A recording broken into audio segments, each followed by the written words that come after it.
పొడవునా సాగులో ఉండే కూరగాయ పంట పచ్చిమిరప. వాణిజ్య సరళిలో ఎండుమిరపను ఖరీఫ్, రబీ కాలాల్లో నాటితే పచ్చిమిరపను అన్ని కాలాల్లోనూ సాగు చేస్తున్నారు.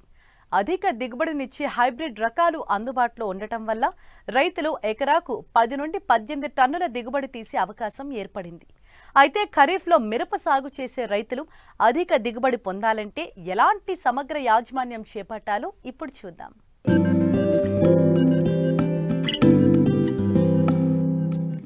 ప్రపంచంలోనే అత్యధికంగా మిరప పండించే దేశంగా భారత్ పేరుగాంచింది. ముఖ్యంగా తెలుగు రాష్ట్రాలతో పాటు మహారాష్ట్ర, కర్ణాటక, తమిళనాడు, ఒరిస్సా రాష్ట్రాల్లో 9 లక్షల హెక్టార్లకు పైగా విస్తీర్ణంలో మిరప సాగవుతుంది. ఇది సుగంధ ద్రవ్యాల పంటగా ప్రసిద్ధి చెంది ప్రపంచవ్యాప్తంగా మార్కెట్ కలిగి ఉండడంతో రైతులు నిరంతరాయంగా ఈ పంటను పండిస్తున్నారు. ప్రతి ఇంట భోజన విస్తరిలో ప్రధాన వంటకాల్లో మిరప కారం వినియోగించడం అనాదిగా వస్తున్న సంగతి విదితమే. కేవలం కారం గుణం కలిగి ఉండడమే కాకుండా వంటకాలకు, తినుబండారాలకు ఎరుపుదనాన్ని తెస్తుంది. ప్రపంచవ్యాప్తంగా ఉన్న డిమాండ్తో దేశానికి విలువైన విదేశీ మారక ద్రవ్యాన్ని సంపాదించి పెడుతోంది. ఈ పంటను పండించేటప్పుడు విత్తనం ఎంపికతో పాటు నారు పెంపకంలో చాలా జాగ్రత్తలు తీసుకోవాలి. పైరు ఎదుగుదల సమయంలో వచ్చే చీడపీడలను ఎప్పటికప్పుడు గుర్తించి నివారించాలి. అంతేకాకుండా సమగ్ర ఎరువుల యాజమాన్యం చేపడితే అధిక దిగుబడులను తీసుకోవచ్చని తెలియజేస్తున్నారు కరీంనగర్ జిల్లా జమ్మికుంట కృషి విజ్ఞాన కేంద్రం శాస్త్రవేత్త వేణుగోపాల్. మిరప సాగుకి 6.5 pH గల నేలలు అనుకూలమైనవి. ఇసుకతో కూడిన నల్ల నేలలు ముఖ్యమైనవి. ఎక్కువ నీటి నిలకడ లేకుండా చూసుకునే విధంగా మనం ఈ యొక్క నేలను ఎంచుకోవడం ముఖ్యము. ఈ యొక్క మిరప సాగు చేసే రైతులందరూ కూడా ఈ యొక్క విత్తనాన్ని ఎంచుకోవడం చాలా ముఖ్యమైనది. ఈ యొక్క వర్షాకాలం తగ్గట్టుగా మనం చలికాలం తగ్గట్టుగా ఏ నారు పెంచుకుంటున్నామో అనేది ఆ విత్తనం సెలక్షన్లోనే మనకు ముఖ్యంగా ఉంటుందండి. ఎందుకంటే తట్టుకునే రకాలను ఎంచుకోవడం ద్వారా మనకు రైతు మోసపోయే అవకాశం తక్కువ ఉంటుంది. కాబట్టి రైతులందరూ కూడా మంచి విత్తనం ఎంచుకోవడం చాలా ముఖ్యమైన విషయము. ఈ యొక్క మిరప సాగు చేసే రైతులందరూ కూడా నారు యొక్క పెంపకం అనేది చాలా ముఖ్య పాత్ర వహిస్తుంది. ఎందుకంటే నారు సరిగా పెంచుకున్నట్లయితే ఎక్కువ విత్తన వృధా అయ్యే అవకాశం ఉంటుంది. దీని ద్వారా ఖర్చు కూడా మనకు రైతుకు పెరిగే అవకాశం ఉంటుంది. కాబట్టి రైతులందరూ కూడా ఈ యొక్క నారు పెంచుకునే విధానంలో ముఖ్యంగా నారుమూల తయారు చేసుకునేటప్పుడు 1 మీటర్ వెడల్పున్నటువంటి నారుమడిని 15 సెంటీమీటర్ ఎత్తు గల నారుమూలలు తయారు చేసుకోవడం ద్వారా ఏంటంటే మనకు ఎత్తైన ఈ యొక్క మళ్ళ ద్వారా మనకు నారు ఎక్కువగా మనం పొందే అవకాశం ఉంటుంది. కాబట్టి ఈ యొక్క వర్షాకాలంలో ఎత్తైన మళ్ళు తయారు చేసుకునేటప్పుడు ప్రతి ఒక్క రైతు కూడా ట్రైకోడర్మా విరిడి వైల్మకంపుష్కరమైన కల్చర్ తయారు చేసుకుని ఈ యొక్క ట్రైకోడర్మా కల్చర్ని మన ఈ యొక్క మళ్ళ పైన తల్లుకోవడం ద్వారా నారుకుల తెగుల్ని నివారించుకునే విధంగా మనం ఒక మిరప బిల్లుని తయారు చేసుకోవాలి. దీనిలో భాగంగా విత్తన శుద్ధి అనేది ఇంకో ముఖ్యమైన అంశము.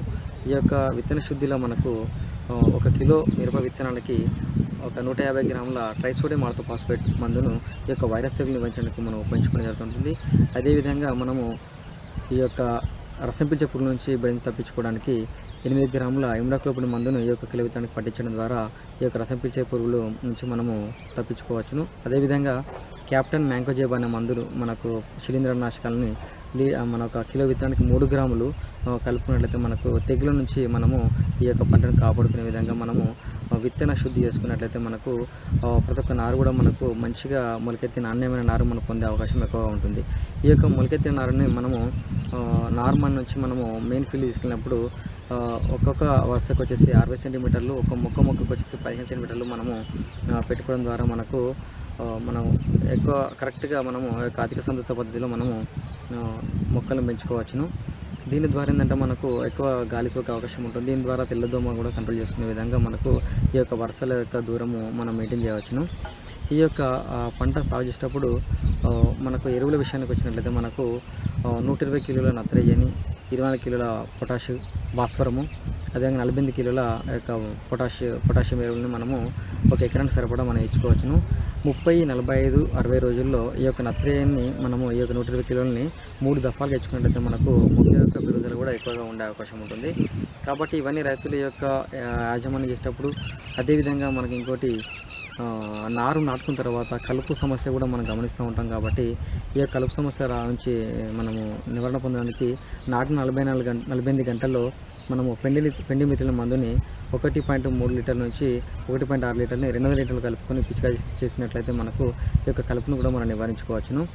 అదేవిధంగా నాటుకున్న తర్వాత మనకు ఎక్కువగా మొదటగా మనకు కాండము కింద భాగము కొట్టేస్తుంటే మనకు బ్యాక్టీరియా అని శిలీంధ్రాన్ని మనం గమనిస్తూ ఉంటాము. కాబట్టి రైతులు నాటినప్పుడు వర్షం ఇట్లా వచ్చినట్లయితే మనకు బ్లాటెక్స్ మందుని అంటే కాపర్ క్లోరైడ్ మందు కూడా మార్కెట్లో మనకు అందుబాటులో ఉంటుంది.